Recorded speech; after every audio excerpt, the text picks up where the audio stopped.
PTB. This is either a legacy Pro Tools session or a Power Tab musical score. One is for recording studio production, and the other is for learning guitar riffs. I'm Evan Brooks, Certified Support Engineer. Let's find out which one you have. Quick setup recommendation: download and install a reliable universal file opener. It's the simplest way to check if your PTB file is truly broken. I'll link the software below.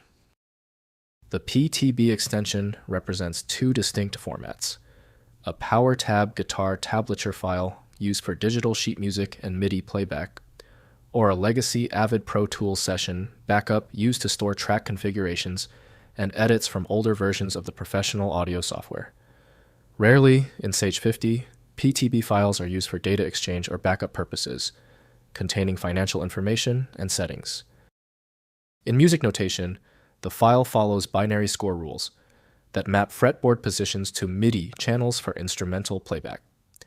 In audio engineering, it follows Avid's proprietary session protocols, serving as a non-destructive database that references external audio assets while maintaining 16-bit or 24-bit project compatibility. The developer of Power Tab Editor, Brad Software, created the original specifications for PTB.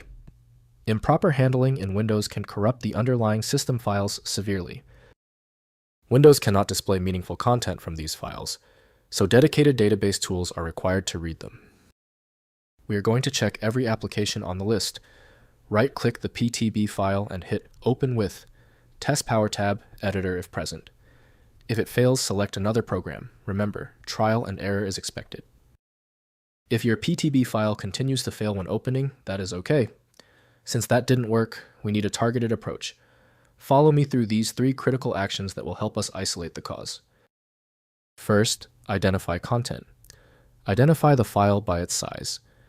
Kilobyte, KB files are almost always guitar tabs, while megabyte MB files are Pro Tools sessions. Additionally, guitar files are standalone, whereas audio files will be surrounded by audio files and fade files subdirectories. Next, software selection. For Guitar Tablature, use the free Tux Guitar or Power Tab Editor 2.0. For audio production sessions, you must use Avid Pro Tools. Utilize the Import Session Data feature to bridge the legacy binary format into a modern .ptx environment. Finally, linkage repair. If a guitar score fails to play, reset the MIDI output in your software settings. If an audio session opens but is silent, use the Pro Tools Task Manager to manually relink the .ptb file to its missing source audio assets on your hard drive. Since thousands of developers share extension names, your PTB file may belong to a different program than the ones currently on your PC. To help resolve this, you might consider a tool with autonomous file reading capability that is designed to look past the extension name and inspect the internal data structure directly. When your PTB file is still locked, the issue is almost certainly due to its niche format, which few programs recognize. FileMagick specializes in reading these obscure file types. Visit FileMagick.com for more info. Wishing you success with your files. If you have any further questions about this file type, drop them below. Don't forget to subscribe before you go.